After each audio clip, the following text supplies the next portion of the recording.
wabarakatuh. Waalaikumsalam warahmatullahi wabarakatuh. Lanjutkan. Ya, lanjutkan. Bahasa dia.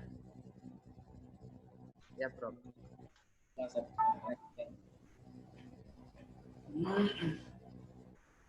Silakan Pak Turham. Baik, Assalamualaikum warahmatullahi wabarakatuh. Waalaikumsalam warahmatullahi wabarakatuh. Puji dan syukur pada Allah Subhanahu wa taala, pada pagi menjelang siang ini kita masih dapat diberikan kesehatan dan kelapangan untuk mengikuti mata kuliah Tafsir Tarbawi atas bimbingan Profesor Dr. Abdul Mukti MA. Selawat beriring salam sama-sama juga kita sampaikan kepada Rasulullah Sallallahu Alaihi Wasallam atas perjuangan jualah kita masih berpikir untuk ilmu pengetahuan yang telah dirintis oleh beliau. Penghormatan kami kepada Bapak Profesor Dr. Abdul Mukti MA yang pengasuh mata kuliah ini. Kemudian penghormatan kami kepada pemakalah pada hari ini Bapak Muhammad Salihin Pranoto, dan sebagai pembanding nantinya adalah Bapak Bahtiar Siregar serta teman-teman yang kami banggakan. Pada kesempatan ini kita persilakan kepada Bapak Muhammad Salihin Pranoto untuk menyampaikan makalah ke hadapan kita, dan setelah itu nanti kita akan adakan dialog atau tanya jawab untuk melihat atau memperdalam dari makalah yang beliau sampaikan. Untuk itu kepada Bapak Muhammad Salihin kami persilakan. Bismillahirrahmanirrahim. Assalamualaikum warahmatullahi wabarakatuh. Waalaikumsalam warahmatullahi wabarakatuh. Yang sama kami hormati Bapak dosen pengampu mata kuliah Tafsir Tarbawi, yang terhormat Bapak Prof. Dr. Abdul Mukti MA. Yang saya hormati juga teman-teman seperjuangan. Bismillahirrahmanirrahim. Ingin saya presentasikan pada hari ini yaitu tentang pendidikan tauhid dalam Al-Quran.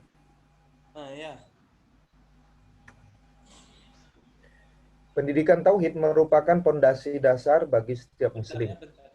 Dalam lingkungan keluarga dan masyarakat, pendidikan tauhid merupakan sesuatu keharusan yang bersifat mutlak, bukan saja kepada orang yang belum mengakui Allah sebagai ilahnya, sebagai Tuhannya, akan tetapi kepada orang yang sudah mengakui Allah sebagai Tuhannya pun juga perlu untuk dipelajari. Karena itu pendidikan tauhid penting untuk dilakukan baik kepada keluarga maupun masyarakat. Dalam proses pendidikan terhadap anak, orang tua harus memiliki usaha secara sadar untuk dapat membimbing perkembangan jasmani dan rohani, agar anak nantinya memiliki kedewasaan, tanggung jawab, dan memiliki kemandirian dalam bersikap dan berbuat. Usaha sadar yang dilakukan oleh orang tua tersebut dilakukan dengan melalui pembiasaan dan latihan mental, fisik, dan moral, dengan tujuan untuk menciptakan insan yang dapat melaksanakan kewajiban dan tanggung jawab serta berakhlak yang mulia. Pada zaman milenial, seperti saat sekarang ini, pendidikan tauhid sangat dibutuhkan. Bahkan sangat perlu untuk dioptimalkan pemberiannya kepada peserta didik dan masyarakat. Sebab dengan memiliki pemahaman tauhid yang matang, maka seorang dapat menepis segala bentuk pengaruh negatif yang datang dan menggoda dirinya untuk melakukan tindakan pelanggaran. Perilaku buruk yang dilakukan oleh sebagian orang, salah satu penyebabnya karena kurangnya pemahaman tentang tauhid yang ada pada dirinya. Sebab pada dasarnya orang yang bertauhid akan berusaha menjauhi suatu perbuatan yang dilarang oleh Allah. Pendidikan tauhid merupakan fondasi seorang muslim. Tentunya kualitas dari keislaman seorang muslim sangat dipengaruhi oleh pengenalan, Jadi saya pemahaman, dan mau ketundukannya menandatangani pada pengesahan Allah. ujian tertutup. Dalam Al-Quran banyak disebutkan ayat-ayat yang Dikirim aja ke cerita tentang saya mengesahkan melalui Allah WA. dan kewajiban manusia untuk meyakini bahwa Allah merupakan Tuhan yang wajib disembah. Bahkan dalam Al-Quran disebutkan secara WA-nya pendidikan tauhid baik kepada keluarga maupun dari masyarakat. akademik. Baik, dalam pembahasan ingin saya sampaikan bahwa pengertian pendidikan dalam bahasa Arab, pendidikan juga sering diambil Saya langsung dari kata nama yu'allimu dan adaba yu'addibu. Kata alama berarti mengajar, menyampaikan pengetahuan, memberitahu, mendidik. Sedangkan kata addaba yu'addibu lebih menekankan pada melatih, memperbaiki, penyempurnaan akhlak, dan berbudi pekerti. Namun kedua kata tersebut jarang digunakan untuk diterapkan sebagai wakil dari kata pendidikan. Sebab pendidikan itu harus mencakup keseluruhan, baik aspek intelektual, moralitas, atau psikomotorik dan afektif. Kata pendidikan berasal dari kata didik atau mendidik, yang secara harfiah berarti memelihara dan memberi latihan. Dalam bahasa Arab, kata pendidikan juga berasal dari kata rabba yurabbi tarbiyatan, berarti mendidik, mengasuh, dan memelihara. Dengan demikian, ada 3 istilah pendidikan dalam konteks Islam yang digunakan untuk mewakili kata pendidikan, yaitu tarbiyah, ta'lim, ta'dib. Dalam kaitannya dengan hal tersebut, kata tarbiyah dipandang tepat untuk mewakili kata pendidikan, karena kata tarbiyah mengandung arti memelihara, mengasuh, mendidik, yang kedalamnya sudah termasuk mana mengajar atau alama dan menanamkan budi pekerti, yaitu adaba. Pengertian tauhid. Kata tauhid berasal dari kata wahada yuwahidu, yang berarti mengesahkan, menyatakan atau mengakui bahwa Allah itu satu. Maksudnya ialah keyakinan atau pengakuan terhadap keesaan Allah, zat yang maha mutlak, satu adanya. Dalam kamus agama dijelaskan tentang pengertian tauhid, yaitu tauhid adalah mengesahkan Tuhan. Suatu kepercayaan yang menegaskan bahwa Tuhan itu esa. Tiada sekutu baginya, tiada beranak, dan tiada pula diperanakkan. Tuhan yang menciptakan alam semesta beserta segala isinya, yang mengatur dan memelihara, serta yang membinasakan. Tauhid menurut pendapat Muhammad Abduh adalah asal makna tauhid ialah meyakinkan bahwa Allah adalah satu, tidak ada syarikat baginya. Keyakinan tentang satu atau esanya zat Allah tidak hanya percaya bahwa Allah ada yang menciptakan seluruh alam semesta beserta pengaturannya, tetapi haruslah percaya kepada Allah dengan segala sifat asma dan af'alnya. Dengan demikian, tauhid adalah suatu bentuk pengakuan dan penegasan bahwa Allah adalah Tuhan yang Maha Esa, Zat yang Maha Suci, meliputi sifat, asma, dan af'alnya. Pengertian pendidikan tauhid, menurut Hamdani, pendidikan tauhid yang dimaksud di sini ialah suatu upaya yang keras bersungguh-sungguh dalam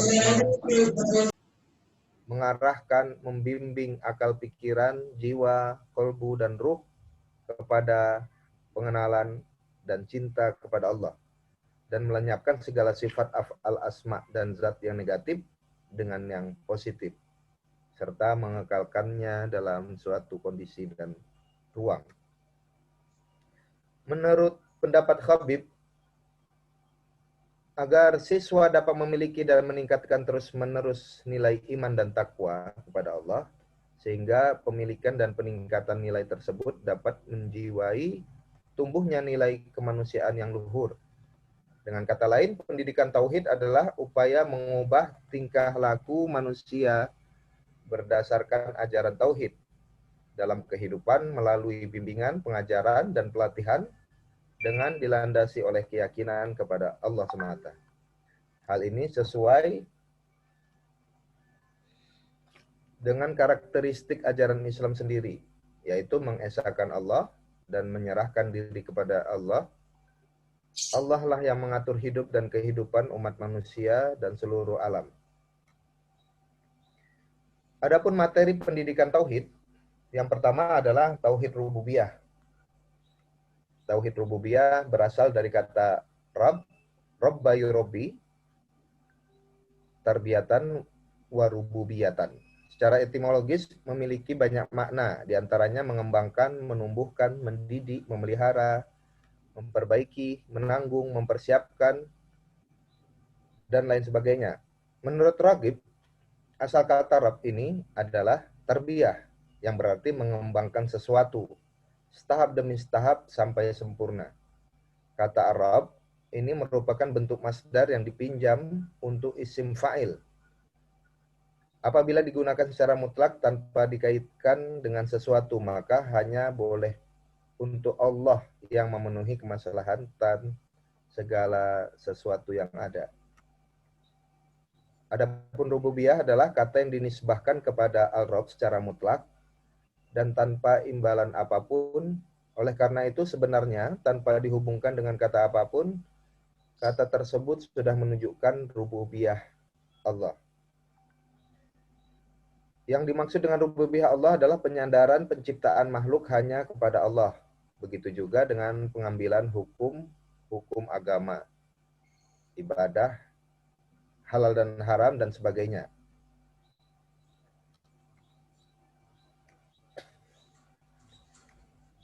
Kemudian materi pendidikan tauhid selanjutnya adalah tauhid uluhiyah. Uluhiyah berasal dari kata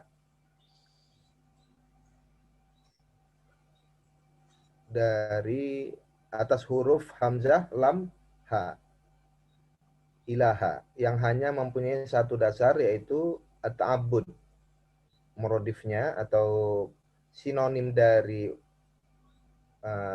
uluhiyah itu adalah at-ta'abbud, yaitu beribadah, berketuhanan. Allah dinamakan ilah karena dia disembah atau diibadahi. Yang dimaksud uluhiyah adalah mengesahkan Allah dalam bentuk ibadah dan berdoa hanya kepadanya. Adapun materi tauhid selanjutnya adalah tauhid al-asma wa sifat. Kalimat asma adalah bentuk jamak dari kalimat isim, kemudian mempunyai jamak al-asma, yang berarti adalah nama-nama Allah. Sedangkan kalimat sifat, bentuk jamak dari kata sifat ialah sifat dalam bentuk jamak mu'annas salim. Kalimat sifat dalam bahasa Arab berbeda dengan kalimat sifat dalam bahasa Indonesia. Dalam bahasa Arab, kalimat sifat mencakup segala informasi yang melekat pada suatu yang wujud. Sehingga sifat bagi benda dalam bahasa Arab mencakup sifat benda itu sendiri, seperti besar kecil, tinggi rendah, warna, keelokan, dan lain-lain dari sifat benda tersebut.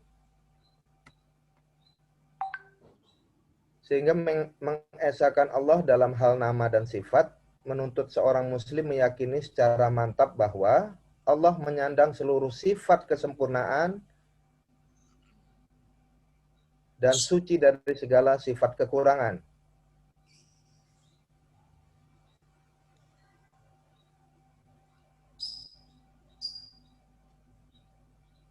Dan caranya yaitu dengan isbatun, yaitu menetapkan, mengakui nama-nama dan sifat Allah yang menunjukkan kemahasempurnaan Allah, sedangkan untuk dirinya disandangkan oleh Rasulullah.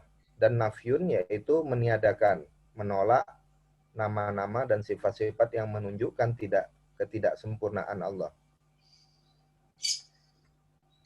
Dalam Al-Quran banyak terdapat yang berbicara mengenai tauhid asma wa sifat. Di antaranya surat Al-A'raf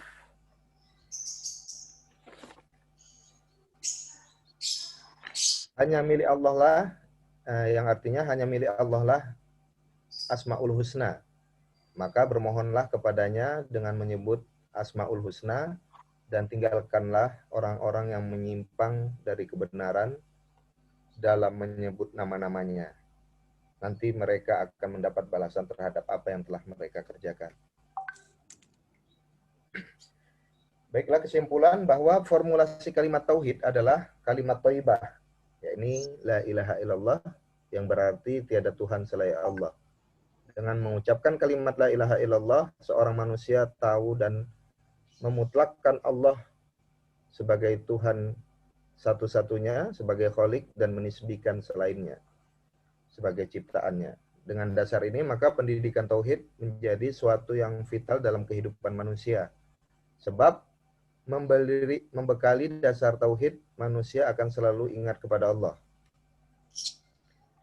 Materi yang diajarkan dalam pendidikan tauhid yaitu pertama tauhid rububiyah, yaitu pengenalan mengenai kewajiban seorang hamba dalam mengesahkan Allah dari segala perbuatannya, dengan meyakini bahwa Allah itu satu-satunya penguasa, pencipta, pemelihara.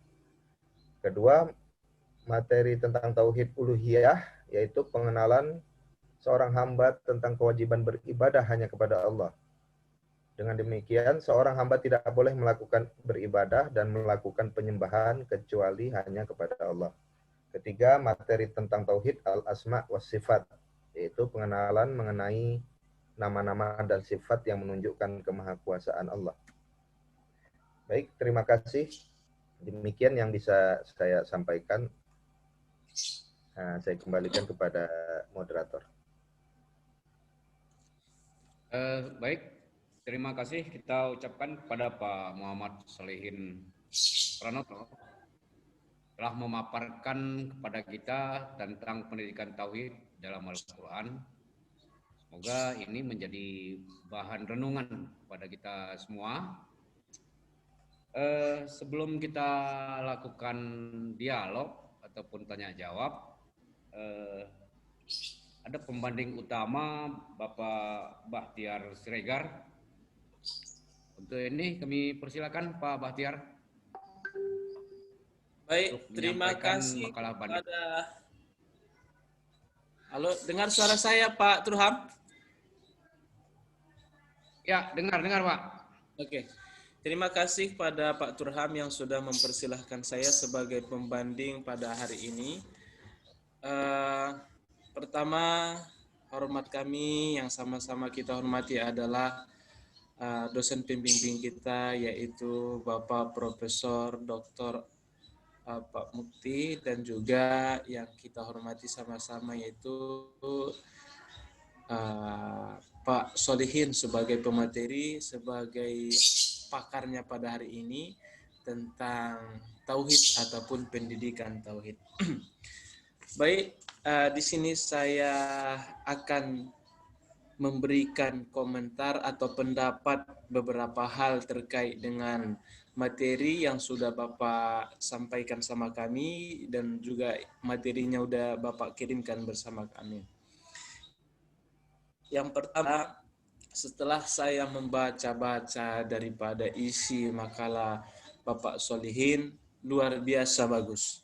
Artinya materi ini sangat penting buat kita sebagai pendidik, terutama pendidikan agama Islam. Maka inilah yang seharusnya pondasi buat kita. Jadi ini adalah materi yang sangat luar biasa, dan juga penyampaian Pak Solihin juga tadi jelas ya apa yang disampaikan beliau. Baik, akan tetapi ada beberapa hal juga yang saya ingin sampaikan. Dari materi ataupun makalah yang saya lihat, mohon dimasukkan lagi ayat yang sangat menurut saya, ya, yaitu tentang surat Toha ayat 14 yang berbunyi adalah innani anallahu la ilaha illa ana fa'buduni wa aqimus sholat lidzikril. Maka ini menurut saya adalah ayat yang sangat tegas untuk kita hamba-hamba Allah untuk bertauhid kepada Allah. Dan ini langsung Allah yang menyampaikan. Innani anallahu la ilaha illa. Sesungguhnya aku ini adalah Allah. Langsung Allah yang menyatakan. Tidak ada Tuhan yang hak selain aku, kata Allah. Fa'buduni wa aqimus sholat lidzikrillah. Maka sembahlah aku dengan cara sholat dan berbanyaklah mengingatku, kata Allah. Jadi ini menurut saya perlu dimasukkan di dalam makalah Pak Solihin sehingga nanti akan lebih mantap ya. Saya pikir seperti itu. Dan selanjutnya adalah kita mengetahui bahwa tauhid ini adalah sebagai pondasi dasar atau prinsip dasar dalam setiap langkah perbuatan kita. Apalagi kita sebagai calon-calon pendidik atau yang sudah dikatakan kategori pendidik, baik secara resmi ataupun tidak secara resmi. Maka untuk itu ada beberapa hal sebagai masukan, sehingga nanti makalah ini akan lebih bagus lagi. Saya pikir memang makalah ini sudah oke, sudah mantap, tapi sebagai pembanding mohon kiranya dimasukkan tentang. Yang pertama adalah pendidikan tauhid itu perlu kita tahu bahwa bagaimana penerapan tauhid itu di dalam dunia pendidikan. Yang selanjutnya adalah metode penanaman tauhid ini bagaimana? Ini yang perlu kita lakukan mungkin karena saya melihat dari makalah itu antara pendidikan dan tauhid berpisah dia saya lihat.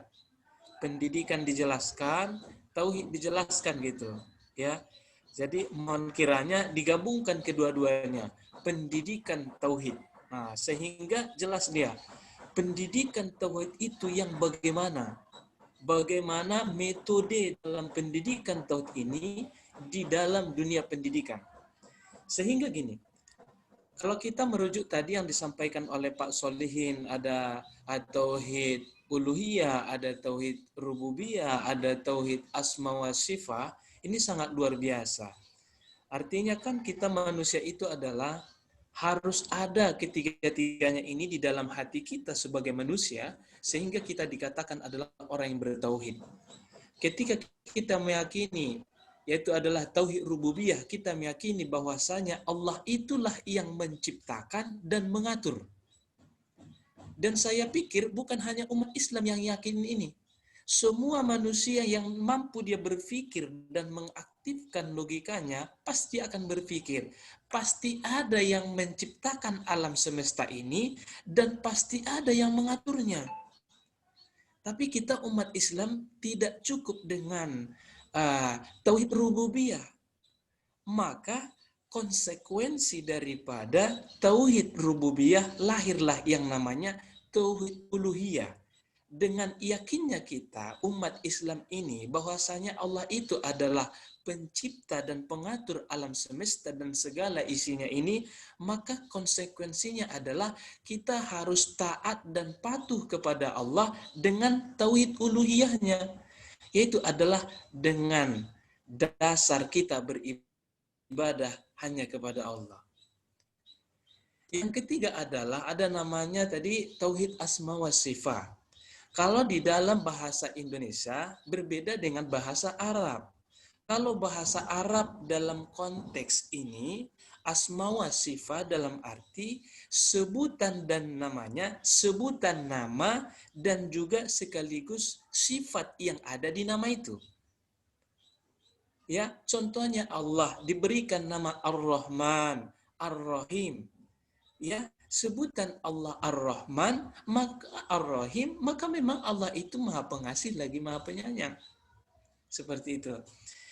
Jadi artinya adalah ketika kita sebagai pendidik ini sebagai guru, calon-calon guru ini, sebagai dosen ini, maka kita bagaimana ketika disebutkan ini guru, maka contoh Pak Solihin adalah seorang guru, yaitu adalah guru Pak Solihin atau Solihin adalah guru. Maka yang terbayang oleh kita adalah bahwasanya Pak Solihin itu adalah sebagai pendidik dan pengajar. Ketika kita lihat sifatnya bisa menjadi pendidikan buat kita. Ketika dia mengajar bisa sebagai ilmu buat kita. Mungkin di sini Ustaz Zulham sebagai alumni Gontor, saya berbincang-bincang dengan ada guru Gontor dan juga ada mahasiswa-mahasiswa yang tamat dari Gontor ataupun santri. Di sana ada namanya tes sebelum diterima dosen ataupun sebelum diterima seorang guru. Di tesnya ini adalah maka dilihat kompetensinya, ilmunya, dikatakan seorang guru dia cocok. Yang kedua, seorang pendidik, apakah sifatnya itu sesuai dengan ranah dia dikatakan sebagai pendidik. Maka itu ada tes seminggu bahkan sampai sebulan. Kalau dia mampu dalam kategori dia memiliki ilmu yang sudah dikatakan oleh guru, oke. Yang kedua adalah dilihat dari sikap, tangguh, dan adab dia. Apakah dia cocok dikatakan seorang pendidik atau tidak? Maka jika syarat-syarat seorang pendidik, dia harus ramah, dia harus tawadu, dia harus zuhud, dia harus begini-begini. Kalau dia tidak mampu memiliki sifat-sifat ini, berarti dia belum dikatakan seorang guru, tetapi dia hanya sekedar mengajar, belum dikatakan sebagai pendidik. Maka itulah yang kita inginkan. Kita sebagai guru ini ketika disebutkan itu adalah bakhtiar, itu adalah seorang guru. Yang terbaik adalah orang dia mempunyai ilmu dan dia adalah mempunyai adab dan sikap dan tingkah laku yang baik. Seperti itu.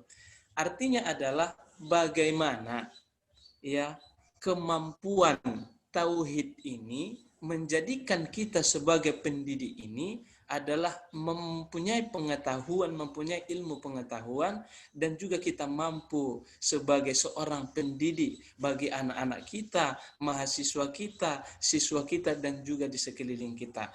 Sehingga jelas dasar dari pendidikan itu adalah tauhid.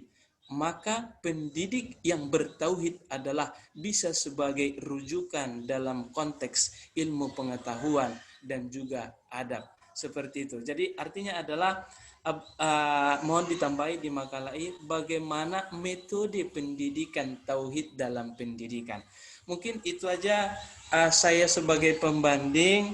Mudah-mudahan apa yang saya sampaikan ada manfaatnya, dan jika ada kekurangan juga nanti boleh kawan-kawan terutama kepada Pak Solihin sebagai narasumber kita pada kali ini memberikan tambahan ataupun kritikan. Dan terima kasih saya kembalikan kepada Bapak Turham.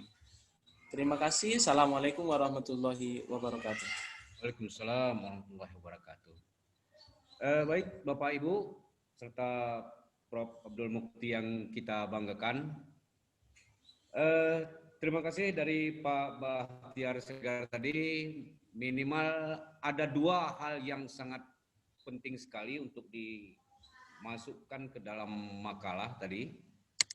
Pertama tentang ayat At-Taha surat At-Taha ayat 14, dan kemudian tentang metode pendidikan tauhid. Nah, itu yang saya pikir yang sangat krusial untuk dimasukkan dalam makalah Pak Solihin. Baik Bapak Ibu sekalian, dari apa yang telah dipaparkan oleh Pak Muhammad Solihin serta yang disampaikan oleh Pak Bahtiar Siregar, mungkin ada beberapa hal yang perlu kita diskusikan. Untuk ini kami undang dua orang. Untuk yang pertama ini mungkin dua orang. Kami persilakan kepada Bapak Ibu untuk lebih memperdalam dari apa bahasan kita hari ini. Kami persilakan.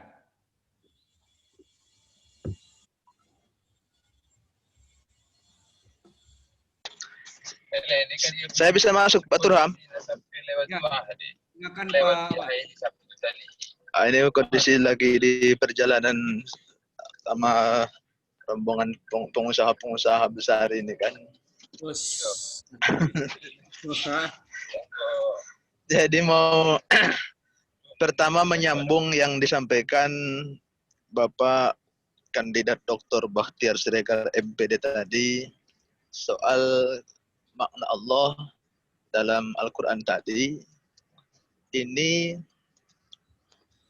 jika dilihat dari sudut pandang etimologi, bahwa Allah itu kan juga tulisan yang berbahasa Arab. Bagaimana Pak Kandidat Dr. Solihin melihat secara tekstual bahwa ketika Allah menyebut memang saya inilah Tuhan, kan begitu. Inilah yang pernah dibahas ketika melihat ada gereja bertuliskan La ilaha illallah tapi tidak ada tulisan Muhammadur Rasulullah. Bahwa memang Allah itu berasal dari kata ilah, Tuhan. Nah, jarang orang berani menerjemahkan Allah itu dengan arti Tuhan, kecuali ilah.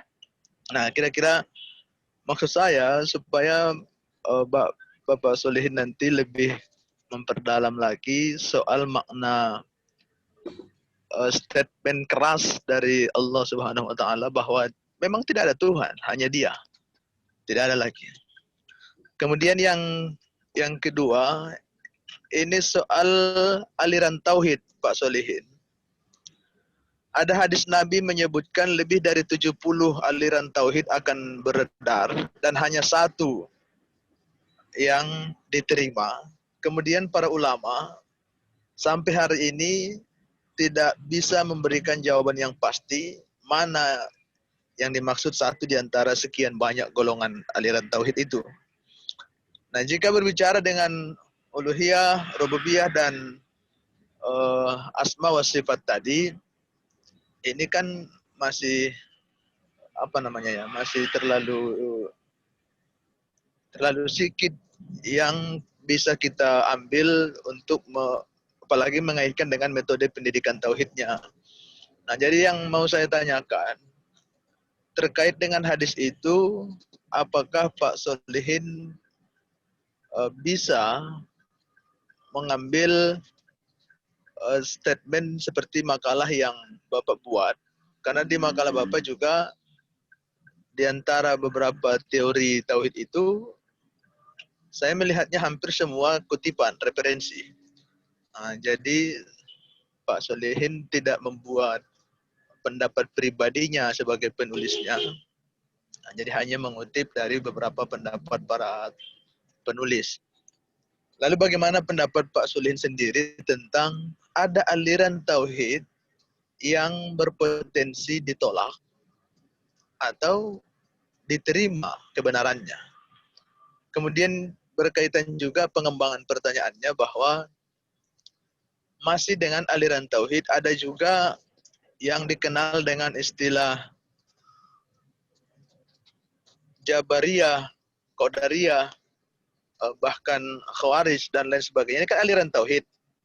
Nah, bagaimana dengan aliran tauhid ini yang pernah disampaikan beberapa dosen UIN kita pun bahkan kadang-kadang tanpa sengaja kita ini juga bisa berpindah-pindah aliran tauhidnya. Kadang kita Qadariyah, kadang kita Jabariyah, dan semoga tidak pernah menjadi Khawarij, kan kira-kira begitu. Nah, kemudian yang terakhir ini Pak Turham, yang terakhir mungkin karena ini tentang tauhid yang ada dalam Al-Quran, tadi sudah dilengkapi oleh Pak Bakhtiar. Mungkin poin yang terakhirnya barangkali pada kesimpulan yang Pak Solihin buat dalam makalah. Kebetulan tadi malam setelah pergantian tanggal ini masuk makalah ini, jadi kebetulan kami sama-sama online itu tadi malam itu. Pada kalimat kesimpulan disebutkan bahwa aliran tauhid inilah yang menjadi materi pendidikan tauhid. Nah, sementara di pendidikan lembaga pendidikan formal Islam itu kan kurikulum yang berkaitan dengan tauhid itu sangat banyak. Kitabnya pun banyak. Jadi bagaimana pemakalah atau Pak Solihin memandang materi pendidikan tauhid ketika diimplikasikan dengan kurikulum yang ada di SKB 3 Menteri, khususnya pendidikan Islam. Terima kasih Pak Turham. Saya kembalikan. Assalamualaikum warahmatullahi wabarakatuh. Waalaikumsalam warahmatullahi wabarakatuh. Terima kasih Pak Abbas. Pak Muhammad Solihin, apa kita jawab ini dulu atau langsung 2 pertanyaan sekaligus, Pak Muhammad Solihin?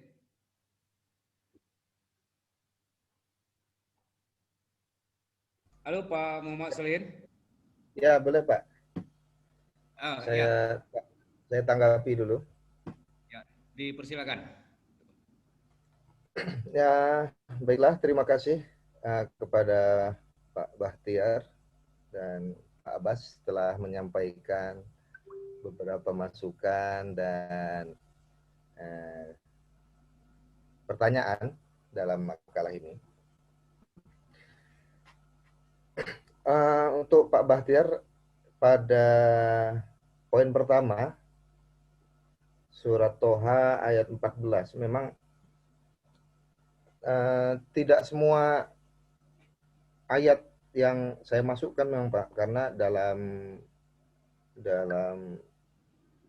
Tauhid Rububiyah itu ada 163 ayat yang menerangkan tentang rububiyah. Dan kemudian uluhiyah itu mencapai 92 ayat. Jadi tidak sampai semuanya saya masukkan dalam makalah tersebut. Tapi karena request nanti akan saya tambahkan. Kemudian poin kedua, Pak Bahtiar menyampaikan bahwa penerapan tauhid ini mungkin sama dengan yang disampaikan Pak Abbas ya, bagaimana implikasi pendidikan tauhid itu atau penerapan tauhid, pendidikan tauhid dalam sekolah. Jadi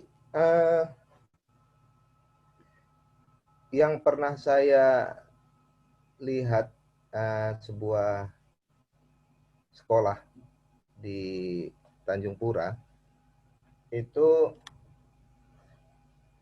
yang saya amati bahwa dalam pendidikan tauhid secara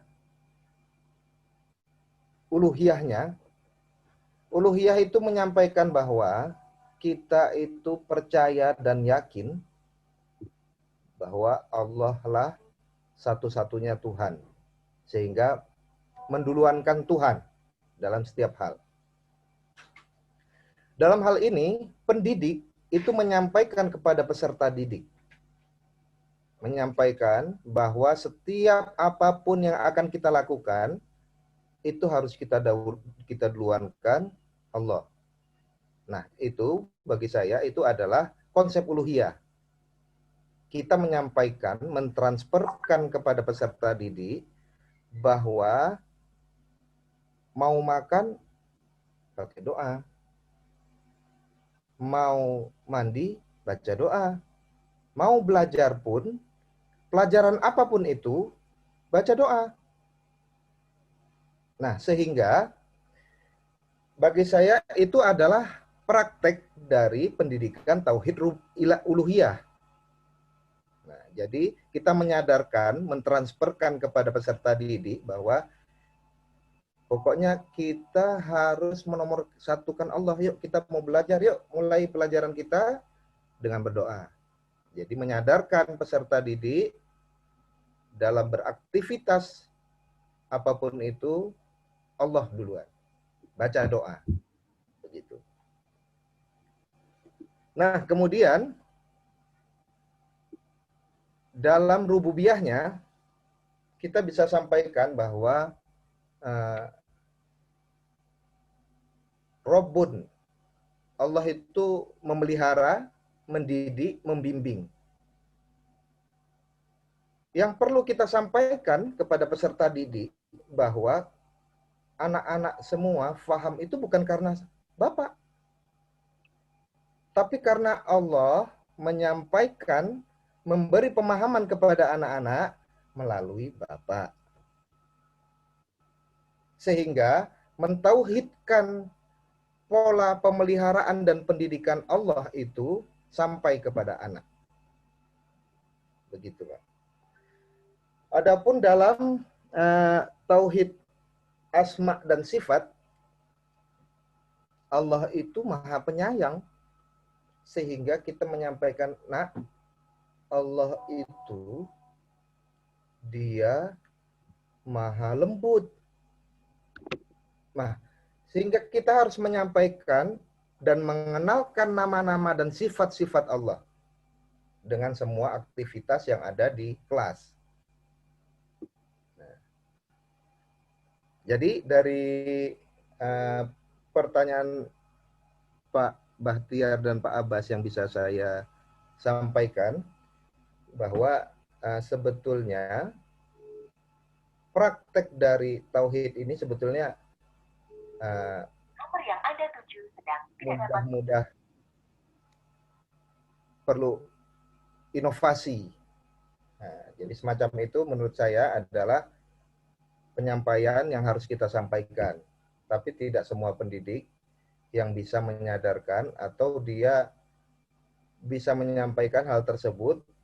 Jadi peserta didik itu memahami, oh iya ya, bahwa aku pinter bukan karena belajar dari Bapak Anu, tapi karena Allah.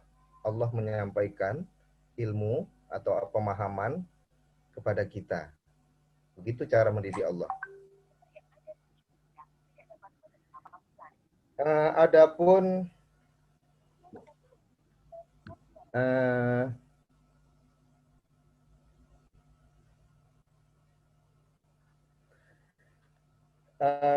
pertanyaan Pak Abbas tentang ilah.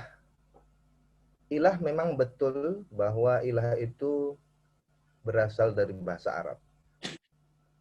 Sehingga pada masa jahiliyah mereka sudah paham tentang ilah. Tapi tidak menerapkannya itu sebagai sebuah zat yang menguasai dalam alam semesta. Karena mereka tetap masih menggunakan Uzza, Lata, bahkan Paman Rasul pun mempunyai nama Abdul Uzza. Nah, dalam hal ini ada perbedaan penggunaan ketika ilah waktu itu adalah mempunyai Tuhan-Tuhan yang diperkirakan kalau seandainya Tuhan yang satu ini tidak berkenan, maka saya masih punya stok untuk bisa merayu Tuhan yang lain. Sehingga mereka hanya menggunakan kata ilah. Kemudian Islam masuk, maka dimakrifatkanlah ilah itu dengan menambahkan alif lam menjadi Allah. Sehingga ilah-ilah yang termasuk Lata dan Uzza tadi dinafikan dalam la ilaha illallah. Maka tidak ada lagi Tuhan-Tuhan itu, Lata dan Uzza itu tidak ada. Kecuali ini Allah. Dia zat yang maha menguasai segala Rabbul Alamin, yang memelihara. Nah, begitu. Sehingga menurut saya, ilah pada saat itu, atau pemahaman ilah pada saat itu berbeda dengan setelah Islam masuk. Begitu, Pak. Adapun tentang aliran kalau aliran tauhid, sefaham saya dalam hadis tersebut bahwa Rasul itu menyampaikan di akhir zaman nanti itu akan terpecah. Kaum Yahudi itu terpecah 71, kaum Nasrani itu terpecah menjadi 72, kaum Islam, umatku itu terpecah menjadi 73. dan hanya satu yang selamat. Nah, jadi menurut saya di situ tidak ada bahasa yang menjelaskan tentang ketauhidan, tapi tentang faham akan keislaman. Nah, ya memang termasuk di dalamnya itu tentang tauhid. Jadi, siapakah yang selamat itu? Al-jamaah. Rasulullah menyampaikan itu. Nah, jadi yang jadi pertanyaan kita, atau kita berteka-teki, bertebak-tebak, siapa al-jamaah itu? Apakah hanya bisa dibilang ahlus sunnah wal jamaah, kemudian kita masuk golongan itu? Entahnya jamaah tabligh nanti. Nah, iya. Jadi itu yang jadi PR juga itu, dan kita tidak tahu, atau mungkin itu tidak porsi kita, karena ternyata ya kita nggak tahu jamaah itu yang selamat itu yang mana. Jadi mungkin begitu yang bisa saya sampaikan. Mohon bimbingan dari semua bapak-bapak, ibu-ibu semua, dan bapak dosen pengampu. Silakan ditambahkan. Terima kasih Pak Turham, silakan. Baik Pak, gimana Pak Abbas dari penjelasan Pak Muhammad Sholihin Pranoto tadi? Mungkin masih ada yang perlu di ini, atau masih ada yang belum terjawab gitu? Pak Abbas, gimana? Baik Pak Turham, mungkin barangkali berkaitan dengan yang perbedaan ilah dan Allah tadi sudah disampaikan sekilas, supaya lebih apa saja dia, coba dibedakan antara tauhid dan akidah itu Pak.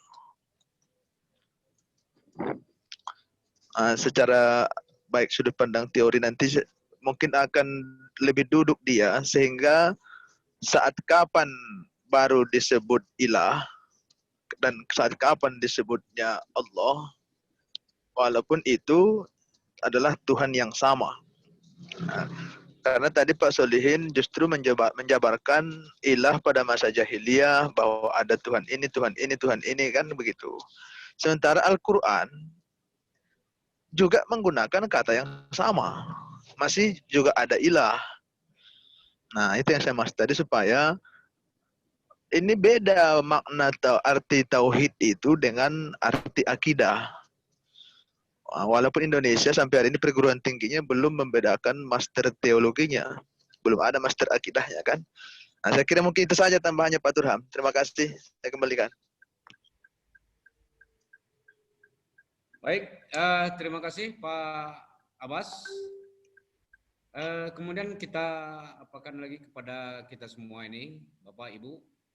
Satu lagi mungkin ada pertanyaan lain sebelum kita serahkan kepada Profesor Mukti Ali. Boleh satu lagi ditanyakan Pak Turham? Ya, dipersilakan Bu Isna. Karena mungkin dari Pak Abbas tadi sudah hanya menyampaikan hanya sedikit lagi tadi. Silakan Bu Isna. Baik, terima kasih. Assalamualaikum warahmatullahi wabarakatuh. Waalaikumsalam warahmatullahi wabarakatuh. Saya langsung aja ya, kami menanyakan kepada Bapak Muhammad Sholihin. Berbicara tentang tauhid, kita sudah pahami, mungkin bisa jadi bagaimana tauhid itu, untuk apa tauhid itu, apa tujuan tauhid itu. Yang kami tanyakan di sini adalah bagaimana fondasi dasar tauhid menuju fondasi fitrah dalam dunia pendidikan pada saat ini. Itu yang kami tanyakan, yang pertama. Terus yang kedua, tadi berbicara tentang aliran-aliran. Ada aliran ini, ada 70 aliran. Yang kami tanyakan, apa yang melatar belakangi munculnya aliran-aliran tersebut? Padahal kita sudah tahu bagaimana bentuk ketauhidan itu, bagaimana keesaan Allah itu. Itu yang kami tanyakan, kami kembalikan kepada Bapak Moderator. Terima kasih. Ya, terima kasih kembali Bu Isnawati. Ada 2 poin Pak Muhammad Sholihin yang dipertanyakan oleh Bu Isnawati. Pertama tadi tentang kondisi tauhid menuju fondasi fitrah. Yang kemudian apa yang melatar belakangi sehingga munculnya banyak paham, aliran atau golongan. Kami persilakan kembali Pak Muhammad Solehin Pranoto.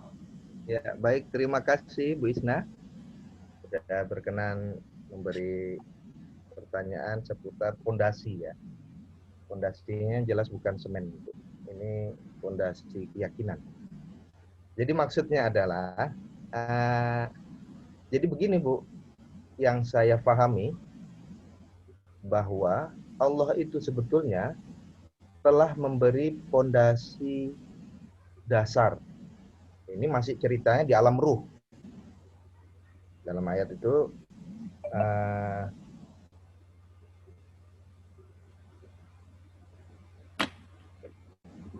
saya lupa suratnya, tapi waktu itu Allah bertanya, alastu birabbikum, waktu di alam ruh, Allah bertanya kepada semua ruh, alastu birabbikum, qalu bala wa syahidna. Jadi pada umumnya semua ruh yang Allah berikan kepada semua manusia itu pada awalnya bertauhid di alam ruh. Kemudian akhirnya mereka dilahirkan, maka orang tuanya lah yang menasranikannya, meyahudikannya, dan mengislamkannya. Begitu. Jadi maksud dari pondasi tauhid ini bahwa sesungguhnya semua manusia itu mempunyai modal ketauhidan di dalam hatinya. Baik itu orang non-muslim. Nah, ketika kita melihat atau mendengar seseorang pindah keyakinannya atau dia bermualaf, maka dalam hatinya dia menemukan atau dalam perjalanannya dia menemukan tauhid itu dari berbagai macam cara, misalkan dia selalu merasa nyaman dengan suara ngaji, atau dia merasa nyaman duduk di masjid. Nah, itu adalah gambaran dari bahwa semua Allah menyampaikan fondasi dasar tauhid itu ketika di alam ruh. Nah, maka nanti pada akhir cerita ending zaman ini, wa idza jaa nasrullahi wal fath, bukan ya. Sayadkhuluna fi dinillahi afwaja. Idza jaa nasrullahi wal fath wa ra'aitan nasa yadkhuluna fi dinillahi afwaja. Nah, itu bagian dari gambar nanti di akhir zaman. Dan kamu akan melihat nanti suatu hari nanti mereka akan berduyun-duyun masuk mempercayai Islam dan bertauhid. Nah, dalam hal ini pondasi dasar itu yang saya pahami adalah ketika manusia di alam ruh semua diberi chips tauhid. Begitu, Bu.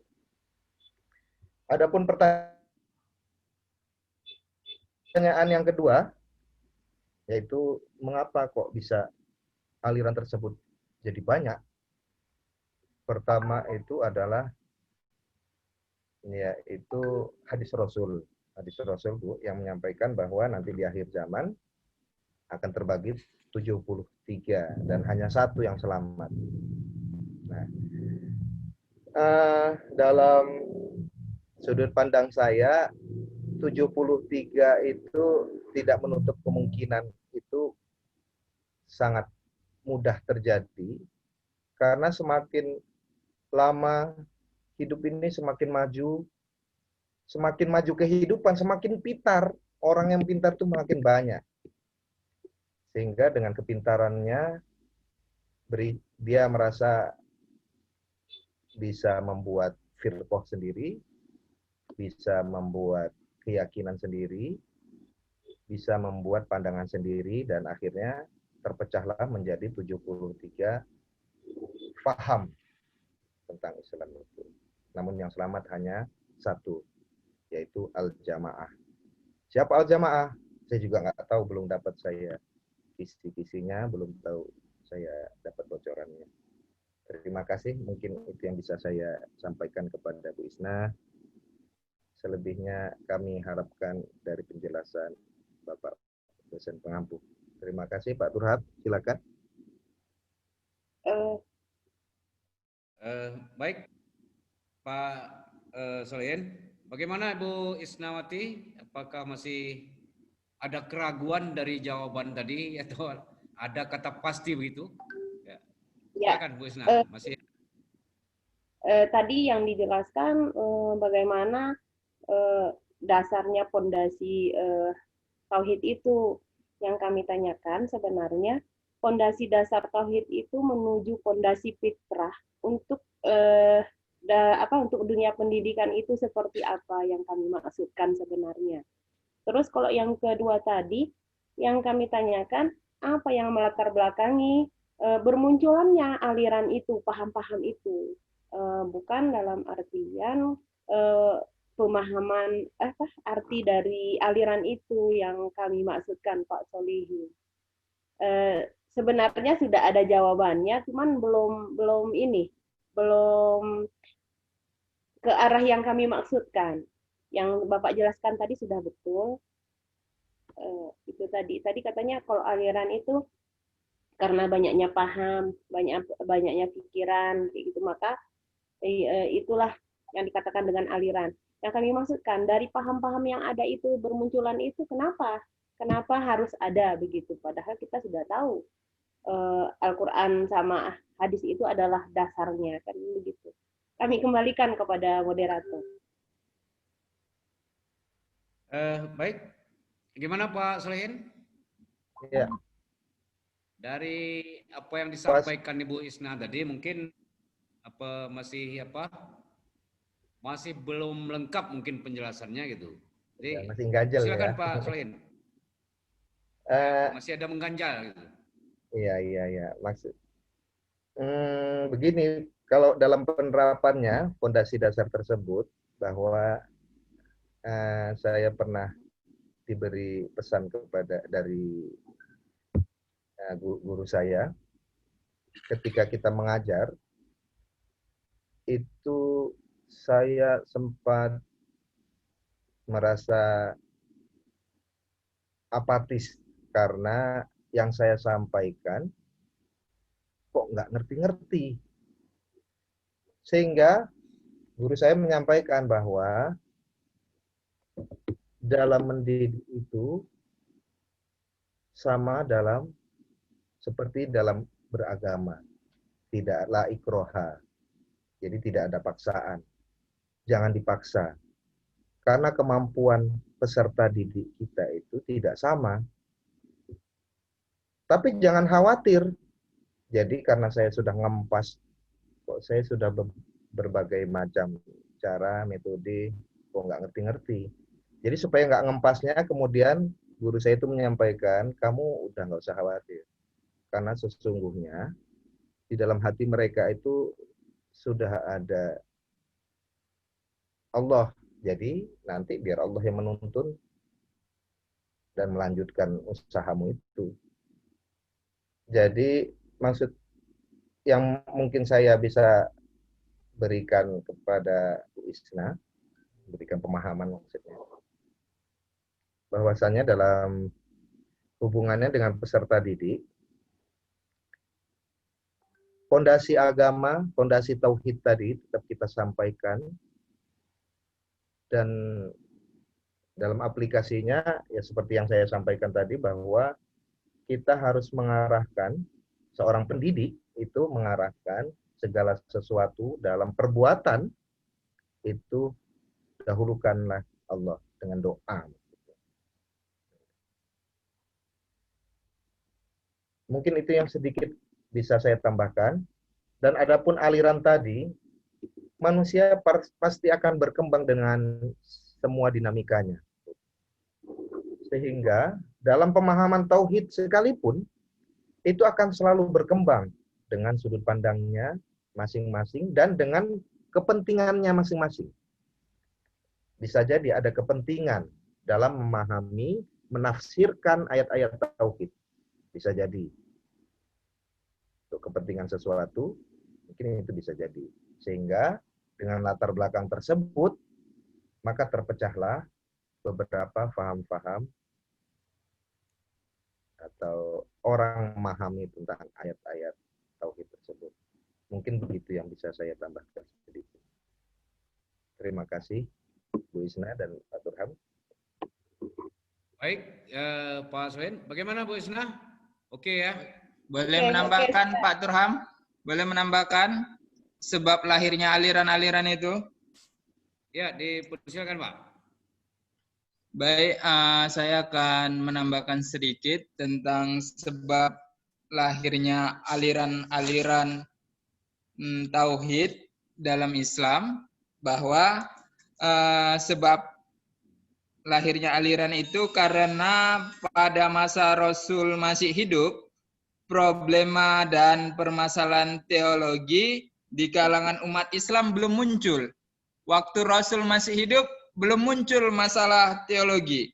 Semasa hidupnya Rasulullah, kondisi para pengikutnya masih cukup mendengarkan. Sami'na wa atokna. Ya kan? Umat ketika itu belum melakukan interpretasi atau analisis rasional terhadap ajaran yang disampaikan Rasul. Karena itu, sekalipun akidah umat sudah kokoh, namun ilmu tauhid belum lahir. Justru tauhid sebagai suatu disiplin ilmu baru dikenal dalam dunia Islam ratusan tahun setelah Rasulullah SAW wafat. Sebagai perkembangannya dan permasalahan teologi lahir dalam dunia Islam yang diawali dengan persoalan politik. Jadi ketika Rasul masih hidup, orang mengikuti ajaran yang diikuti Rasul, belum berpikir untuk analisis dan interpretasi. Jadi sami'na wa ata'na, apa yang dikatakan Rasul, misalnya menyembah Tuhan, bagaimana cara menyembahnya? Di situ umat masih terfokus satu aliran yang diterapkan Rasul. Ketika Rasul sudah tidak ada, maka di dunia diawali dengan persoalan politik, dengan adanya aliran Hawarid, muncul aliran yang lain-lainnya, sehingga mereka tidak fokus lagi pada apa yang disampaikan Rasul. Mereka sudah menginterpretasikan, menganalisis sendiri, sehingga lahirlah aliran-aliran masing-masing. Oke, sekian, saya kembalikan ke Pak Turham. Baik, terima kasih Pak Eka Yusnadi yang telah menambahkan ini penguat argumen apa yang berkembang dalam diskusi kita. Mudah-mudahan ini bagian atau salah satu dari penguat kenapa munculnya aliran-aliran itu. Namun demikian, saya pikir kita minta penjelasan dari pembimbing kita, Yang Mulia Profesor Dr. Abdul Mukti MA, terkait dengan ketahuan. Namun ada beberapa pemikiran yang perlu juga, apakah dia meyakini dulu baru mengesahkan atau mengesahkan dulu baru meyakini. Ini ada satu polemik juga, sebab ada beberapa belakangan ini, selain dari munculnya aliran itu, bahkan pindah agama atau murtad juga dilakukan oleh orang Islam itu sendiri. Ini bukan hanya dari ketauhidannya yang lemah. Mungkin kalau orang awam ketauhidannya lemah, mungkin bisa kita duga itu menjadi penyebab berpindahnya agama atau berpindahnya ketauhidan mereka. Tetapi ini adalah intelektual, katakanlah seperti Saifuddin Ibrahim, ini orang yang mengetahui betul, bahkan dai, tetapi kok bisa pindah gitu agama atau pindah tauhid atau keyakinan Nah, ini mungkin mohon juga kepada Yang Mulia Profesor Dr. Abdul Mukti, mungkin selain dari topik ini menambahkan tentang itu. Kami persilakan Bapak Profesor Dr. Abdul Mukti, silakan. Baik. Assalamualaikum warahmatullahi wabarakatuh. Waalaikumsalam warahmatullahi wabarakatuh. Memang Waalaikumsalam mengikuti diskusi seminar tentang tauhid sangat menarik. Inilah masalah agama yang paling ini sebenarnya inti dari semua ajaran Islam. Dari tauhid ini memancar kemana-mana. Ya, jadi menarik dan sudah dikupas secara luas, dipimpin oleh moderator Pak Turham, kemudian pemateri narasumber Pak Muhammad Solihin, kemudian ada pembanding utama Pak Batiar Siregar, kemudian ada pembanding bebas, ya, Batiar Siregar, pembanding bebas Abbas Senawati, satu lagi tadi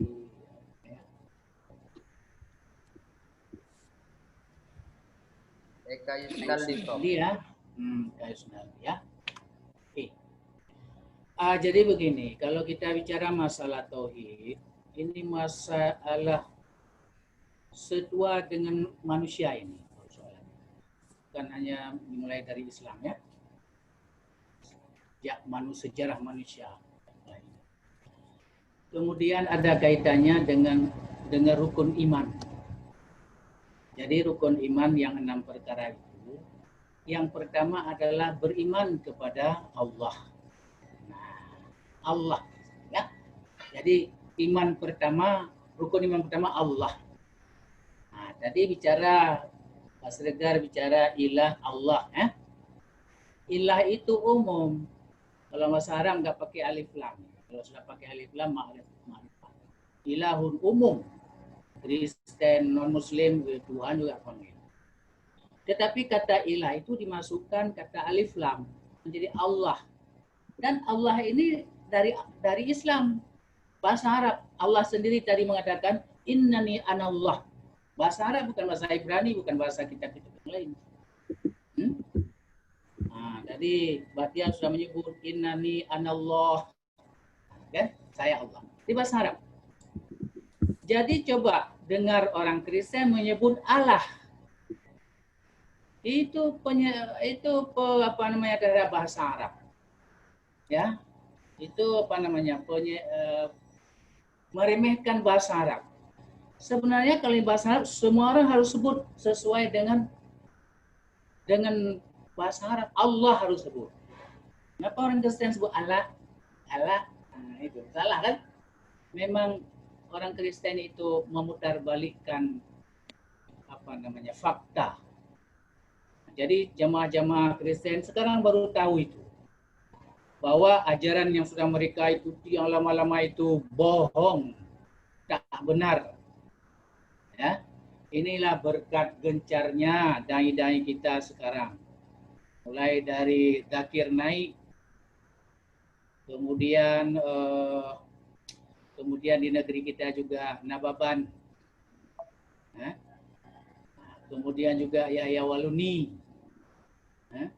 kemudian juga masuknya tentara-tentara Amerika Eropa ke dunia Arab, tiap hari mendengar azan segala macam, ya. Timbullah mereka usaha untuk meneliti apa itu. Barulah mereka itu masuk Islam. Pulang ke negerinya separuh sudah Islam. Lalu dilihat oleh kawan-kawan, kok mereka pergi ke sana masuk Islam, ada apa? Maka muncullah meneliti tentang kitab-kitab mereka. Maka sekarang inilah buahnya, banyak masuk Islam, satu gereja, satu. Jadi kita menaklukkan menguasai orang-orang Barat, Eropa, bukan kita berperang dan mereka, tetapi mereka masuk Islam. Mereka masuk Islam rame-rame karena sudah jelas al-haqqu mir rabbika fala takunanna minal mumtarin. Kebenaran itu datang dari Allah, maka jangan kamu ragu-ragu melaksanakan kebenaran itu. Nah, itu kan. Waqul jal haq wa zakal batil, innal batila kana zahuqa. Ya, tetapi ingat, al-haqqu bila nidhamin saghlibul batilu bin nidham. Kebenaran yang tidak diorganisir akan dikalahkan oleh kebenaran yang terorganisir. Nah, jadi kembali ke dia. Jadi sudah jelas perkataan ilah dengan Allah. Itu protes orang Kristen. Orang Kristen kalau kamu baca Allah harus benar. Itu bahasa, kan bahasa kalian itu, bahasa Arab. Tuhan itu yang harus baca pakai tajwid. Gitulah kira-kira ya. Oke lah ya. Nah, kita lanjut. Ini adalah intinya pendidikan tauhid. Sebelum kita bicara tentang tauhid, ini pendidikan tauhid. Jadi selama kita kuliah tafsir Tarbawi ini, dari kuliah pertama, pandangan Al-Quran, kita sudah bisa buat satu definisi sendiri tentang pernikahan Islam. Nah itu, coba dulu pandangan Al-Quran kepada manusia. Al-Quran melihat manusia terdiri dari dua unsur, jasmaniyah dan rohaniyah. Nah itu kan, berarti pendidikan adalah harus ada upaya. Itu baru nama pendidikan. Upaya menumbuh kembangkan sesuai dengan ajaran Al-Quran dan hadis supaya manusia mempunyai keyakinan tauhid. Nah, itu definisinya. Nah, tauhid ini adalah potensi rohaniyah. Potensi rohaniah, ya, tauhid itu letaknya di dalam kalbu. Nah, kalau kita niat salat itu harus ada niat dalam hati, kalbu itu potensi rohaniah. Kemudian akal, di situ terletaknya ilmu rohaniah. Kemudian ada hati, di situ terletaknya rasa, itu akhlak. Nah, jadi potensi rohaniah. Jadi tauhid mentauhid rohaniah. Karena itu akidah ada di dalam hati. Tempatnya itu. Ya, akidah. Jadi potensi rohaniah, potensi jasmaniah dikembangkan. Dan itu namanya iman. Nanti pelaksanaan operasional salat itu baru Islam. Nah, jadi kita sekarang fokus pada rukun iman pertama, yaitu beriman kepada Allah. Kalau kita sudah percaya kepada Allah, pasti kita percaya apa yang difirmankan Allah. Al-Quran. Kalau kita sudah percaya kepada Al-Quran, kita pasti percaya kepada Nabi Rasul. Kenapa? Karena Nabi Rasul itu tidak berbicara illa wahyu yuha. Jadi berkaitan ini. Jadi dari Allah itu berkaitan semuanya. Kalau sudah kita percaya kepada Nabi dan Rasul, kita percaya kepada sabda Nabi dan Rasul. Itulah hadis. Nah, itu kan bersambung. Kalau kita sudah percaya kepada Al-Quran dan hadis, kita pasti percaya kepada isinya. Isinya itu ada malaikat, ada hari kiamat, ada untung baik, untung jahat. Nah, kalau kita percaya kepada Al-Quran dan hadis, itu beres, itu sudah lengkap. Jadi semuanya dari Allah. Tapi kalau nggak percaya Allah, yang lain tak ada itu. Nah, itu sudah ya. Jadi definisi pendidikan tauhid adalah, nanti Anda bisa lihat di dalam kitab Muhammad Atiyah Al-Abrashi. Itu bisa dibuka. Beliau menyebutkan itu.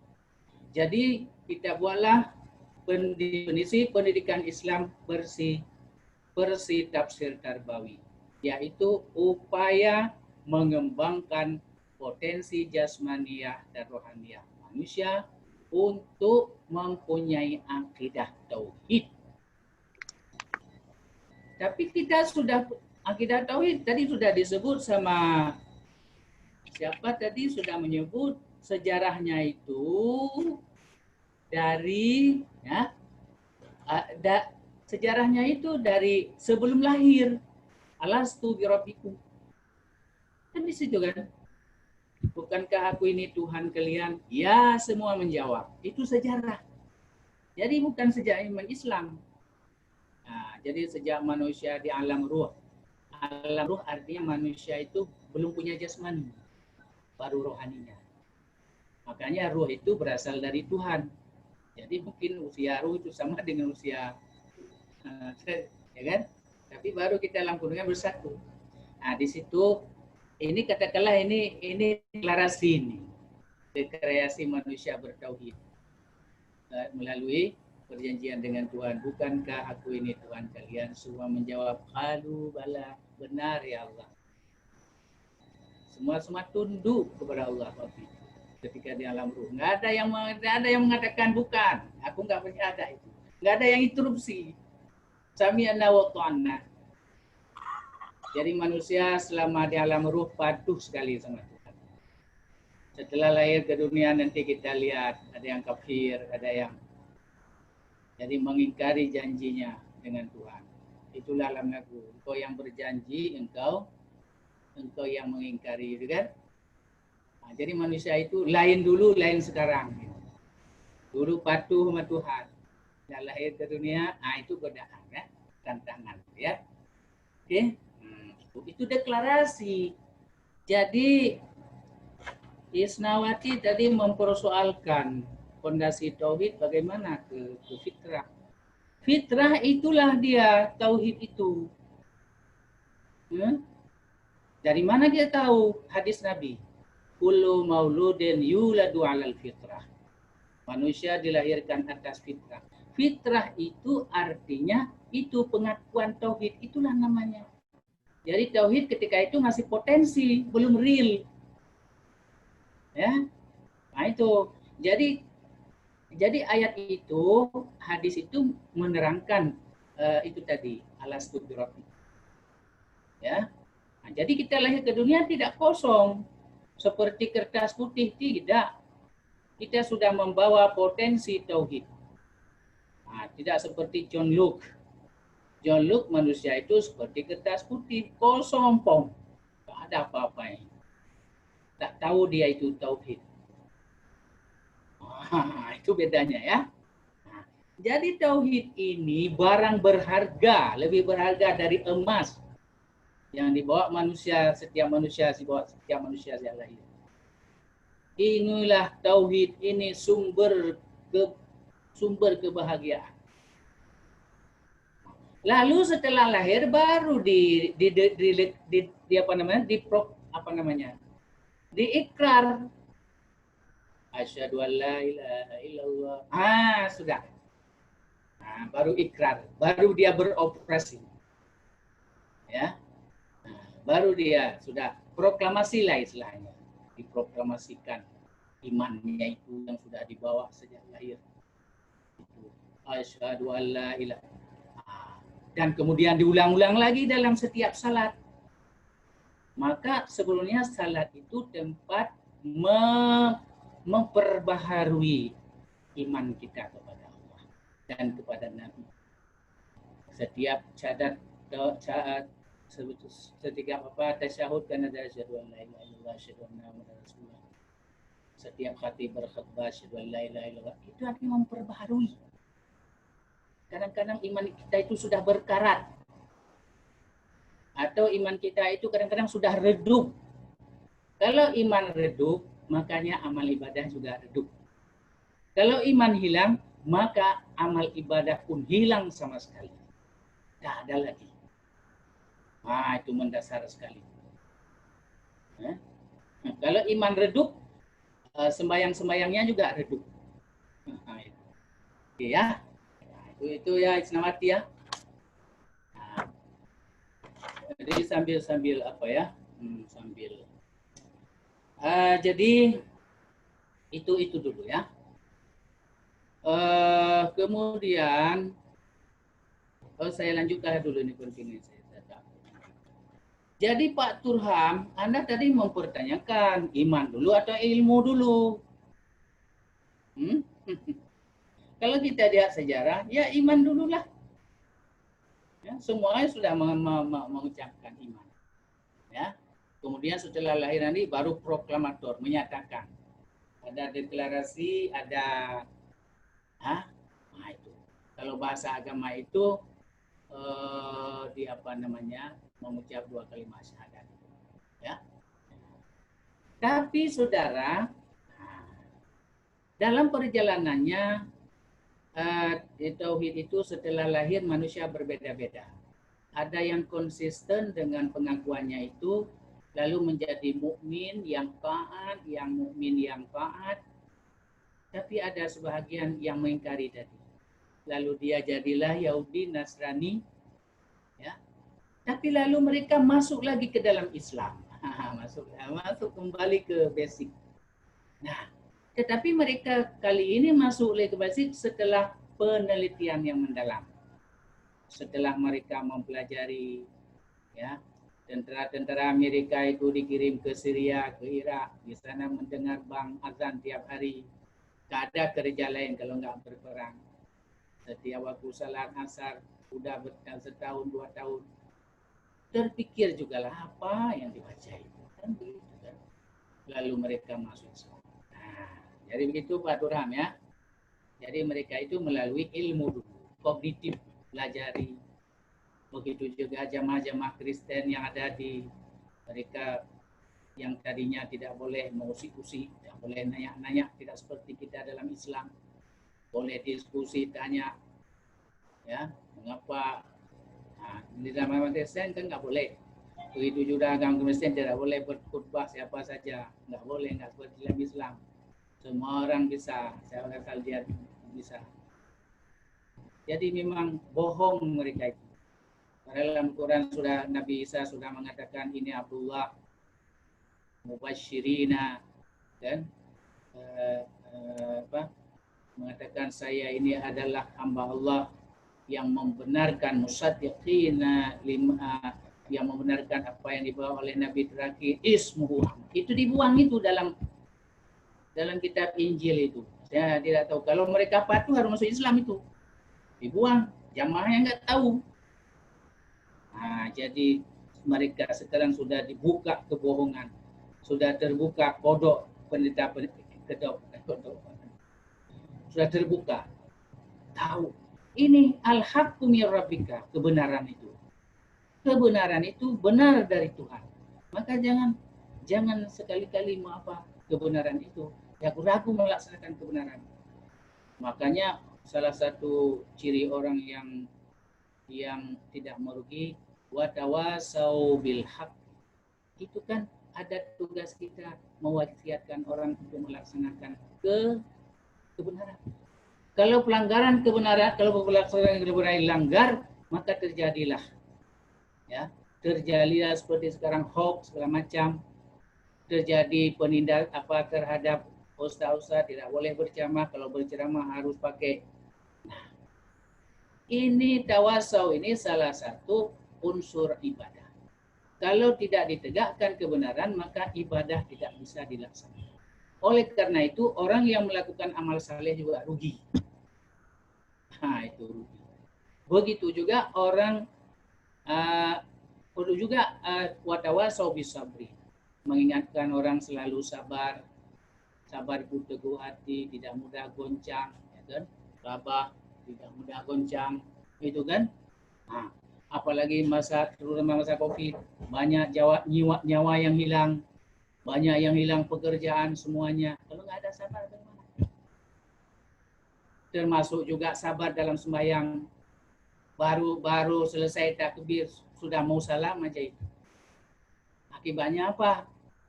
Rukuknya seperti ayam makan beras, gitu kan? Nah. Jadi kalaupun sudah melaksanakan kebenaran, kalau tidak melaksanakan kesabaran, bersikap sabar itu tidak akan sempurna ibadahnya itu. Oleh karena itu orang yang sudah beramal kalau tidak sabar juga rugi. Nah, okay. Jadi sudah jelas. Jadi kalau dulu itu ya tidak ada ilmu, sudah kita menyatakan iman. Tapi orang kita begitu juga kita yang lahir di dalam Islam tidak ada lagi wajib mengucap. Nah, jadi makanya kita sebut ini Islam KTP ini. Islam KTP punya kelemahannya. Lalai, lupa, ya kan? Nah, itu bedanya Pak Turham. Kita sudah tidak melalui proses penyelidikan. Tapi orang-orang yang kemudian karena diberi hidayah oleh Allah setelah mereka meneliti bertahun-tahun Islam ini, masuk Islam. Orang itu taat sekali. Mereka lah yang tahu bagaimana nilainya itu iman, tauhid itu. Lebih mahal daripada berlian, intan. Kalau tidak ada iman itu rugilah hidup dunia akhirat. Ya kan? Iman itu syarat masuk surga. Ya kan? Orang beriman tempatnya dalam surga. Kemudian amal saleh itu membantu orang beriman masuk surga tanpa disentuh oleh api neraka. Oleh karena itu orang beriman tak beramal rugi. Itu kan. Orang tidak beriman batalat amaluhu. Batal sebuah ilmunya. Bikin satu masjid tapi tidak beriman. Tak ada manfaatnya itu. Ada itu di medan masjid Cina. Cina yang bikin. Nah, itu enggak apa itu. Ya kan? Kepada yang membuat. Karena tidak ada syarat. Syaratnya tidak ada iman. Jadi iman itu ke-6 ya. Jadi tauhid ada, kita bicara tentang iman. Rukun iman yang pertama ya. Sudah. Jadi sekarang itu ada islah tadi. Satu lagi siapa? Nawati tadi ya. Itu lahirnya aliran 72. Memang hadis Nabi. Nabi mengatakan matuan jangan berjam menjadi 73 sebagai orang Yahudi. Yang benar satu. Ya. Apa yang ada padaku dan apa yang ada pada sahabatku. Itulah orang jamaah. Apa yang ada sama aku, kata Nabi, dan apa yang ada pada sahabatku. Artinya yang mengikut aku dan sahabatku, itulah ahlu sunnah wal jamaah. Ya kan? Kita lihat dari akidahnya itu yang pertama. Ini penting tauhid. Ada orang yang ajaran Islam itu ada 3. Akidah, syariah, dan akhlak. Ya. Kalau dia rusak pada akidah, maka dia itu bukan lagi orang Islam. Tapi kalau berbeda pada syariah, masih Islam. Coba kita lihat. Ada orang yang mengangkat Nabi ke manusia biasa ke tingkat Nabi. Siapa itu? Orang Syiah. Coba teori ismah itu. Orang Syiah mengklaim bahwa pemimpin mereka itu adalah maksum. Maksum itu kita tahu sifat nabi-nabi, yaitu tidak berdosa. Kalaupun salah cepat-cepat bertobat seperti Nabi Adam dan lain-lain. Nah itu. Jadi orang Syiah sudah rusak dari si akidahnya itu. Mengakui imam-imam mereka itu maksum seperti Nabi. Itu jawaban yang diberikan Al-Ghazali. Sudah satu. Ada orang aliran itu yang menambah Nabi. Nabi Muhammad diakui. Jadi mereka mengangkat pemimpin mereka ke tingkat Nabi. Yang ke-26. Siapa itu? Itulah Ahmadiyah Qadiyah. Sah. Jangan persoalkan pada aspek syariah. Rusak akidahnya. Tidak ada tauhid lagi. Yang ketiga, ada orang yang mengurangi Nabi. Itulah orang Kristen.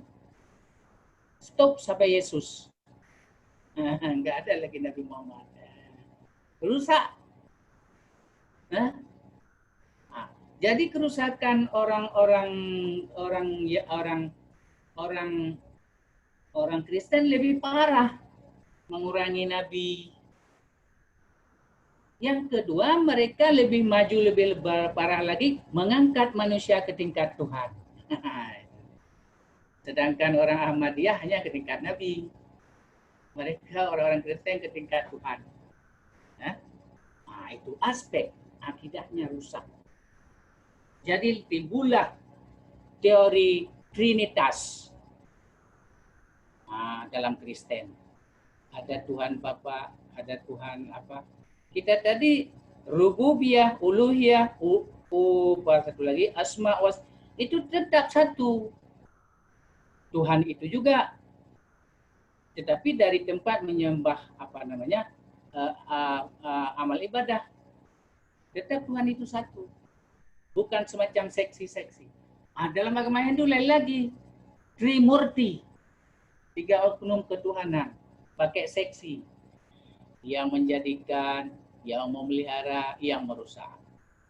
Kalau Kristen, Trinitas, yang menciptakan, Tuhan Bapa, Tuhan Ayah, Tuhan Anak, Tuhan Ibu. Nah, itu tidak lagi ahad. Nah, jadi oleh karena itu sebetulnya bukan orang PKI saja yang harus dibubarkan di Indonesia ini. Selain dari agama Islam harus bubar ya semuanya. Kalau kita mengacu kepada konsep tauhid. Iya kan? Tapi mereka Tuhannya tidak mengaku tauhid. Dari mana? Ya, iya kan? Nah, begitu juga orang Kristen. Jangan usik-usik. Tapi mereka menyentuh-nyentuh agama Islam. Nyinggung-nyinggung agama Islam gimana? Kitab Injil mengatakan Nabi Isa itu membenarkan Nabi yang akan datang sesudah beliau, apa yang dibawa oleh Nabi yang datang sesudah beliau, yaitu min ba'di ismu Ahmad. Kenapa itu dibuang? Nah, tidak ada, cuma Islam saja yang tauhid. Yang lain, silahkan keluar. Kalau itu dipegang. Nah, kan? Oke. Orang PKI tidak ada Tuhan sama sekali. Enggak boleh juga. Nah, itu. Oke. Nah, jadi sekarang saudara sudah kita bicarakan ini, ya. Sedikit lagi tadi. Jadi munculnya aliran-aliran yang itu akibat konsekuensi dari perpecahan dalam bidang politik. Kemudian mereka mencari pembenaran pada aspek agama. Nah, itu ya, itu yang kita siapa tadi, latar belakang. Perpecahan dalam bidang politik, kemudian mereka mencari pembenaran pada agama. Perpecahan politik pertama dimulai sejak pemilihan khalifah pertama Abu Bakar. Orang Madinah, sahabat Madinah mau golongan mereka. Orang Muhajirin sahabat mau dari mereka. Tetapi akhirnya yang diangkat adalah Abu Bakar.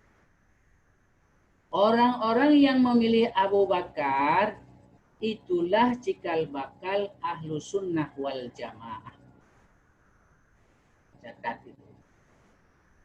Orang yang menghendaki Ali menjadi khalifah itulah cikal bakal Syiah. Itu ya. Nah, kemudian perpecahan politik yang kedua antara Ali dan Muawiyah yang menyeret keduanya kontak fisik di dalam perang Siffin. Akhirnya perang Siffin dihentikan dengan tahkim. Dalam tahkim itu Ali dirugikan. Ya, Ali dirugikan. Janjinya mau bertahkim kepada Al-Quran. Tahu-tahu itu tidak dipakai. Jadi dalam tahkim itu Ali sudah diturunkan dari jabatan khalifah.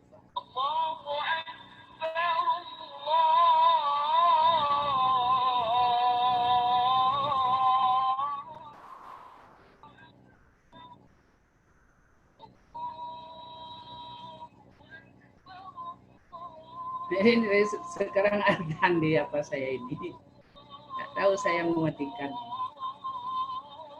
Ada azan di apa ini. Tidak tahu saya mematikan. Saya kecilkan nanti nggak bisa ngomong kan. Gimana ini waktu kita pun sudah habis ini. Lanjut aja, Prof. Lanjut aja, walaupun aja lanjut aja, Prof. Gimana ini cara mematikan azan? Ini dengar nggak? Kedengaran, Dengar. Prof. Ini dengar? Dengar, Kedengaran, Pak. kedengaran, Prof. Dengar, Nggak Prof. dengar ya? Dengar. Tapi suara Hasan ini. Dengar tadi, Prof.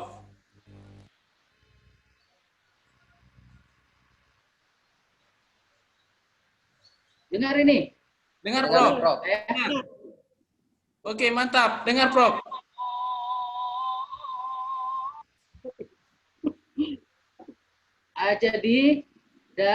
Jadi hasil tahkim itu Ali diturunkan dari jabatan khalifah. Abu Bakar Muawiyah menjadi khalifah. Ya. Maka kubu Ali pecah dua. Yang pertama dalam menyikapi hasil tahkim itu kubu Ali pecah dua. Yang pertama tetap berpihak kepada Ali. Yang sebahagian lagi tidak bisa menerima tahkim dan mereka keluar dari barisan Ali.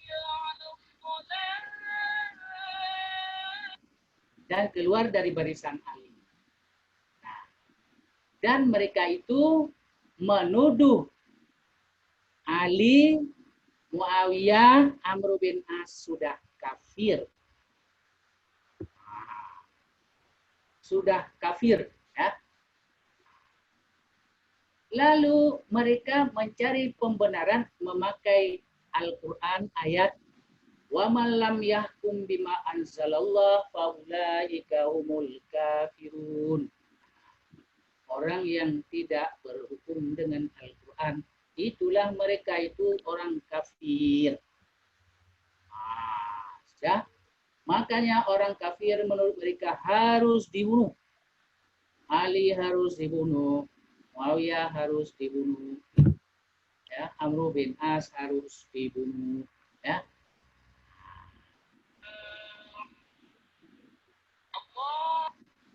Jadi harus dibunuh tiga-tiganya itu, ya. Maka muncullah term kufur. Nah, diperbincangkan kufur. Ya, kufur. Jadi menurut orang-orang Khawarij, karena Ali, Muawiyah, Amr bin As dan berikutnya tidak berhukum kepada Al-Quran sudah kafir, dan menurut mereka orang kafir harus dibunuh. Nah, itu teologi pertama itu Khawarij. Lalu saudara, term kufur itu nanti dibicarakan oleh aliran-aliran lain. Maka muncullah nanti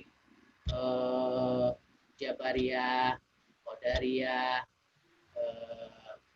Ahlussunnah, Mu'tazilah, dan lain.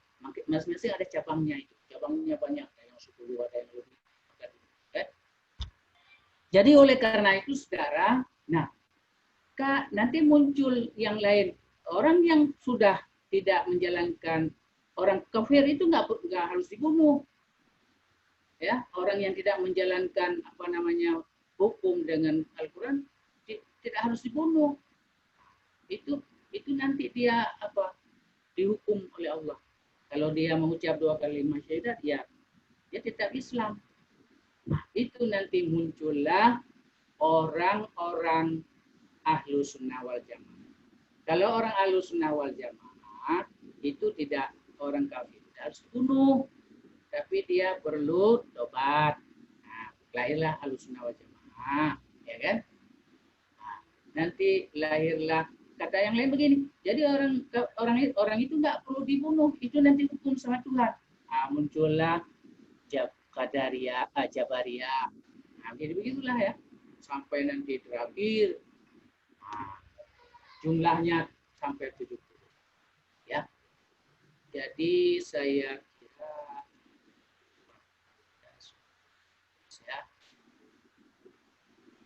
habis waktu. Saya kira kita inilah ya ending, tapi kita tidak sempat bicara bagaimana metode pendidikannya, ya, dan lain-lain. Nanti ya, lain kali lah ya. Ya. Tapi apa yang ditanyakan saya sudah cukup dulu ya. Dengan demikian penyampaian saya akhiri dan saya kembalikan ke moderator. Sebelum kembali ke moderator, saya minta menutup dengan sama-sama. Nah, wassalamualaikum. Waalaikumsalam warahmatullahi wabarakatuh.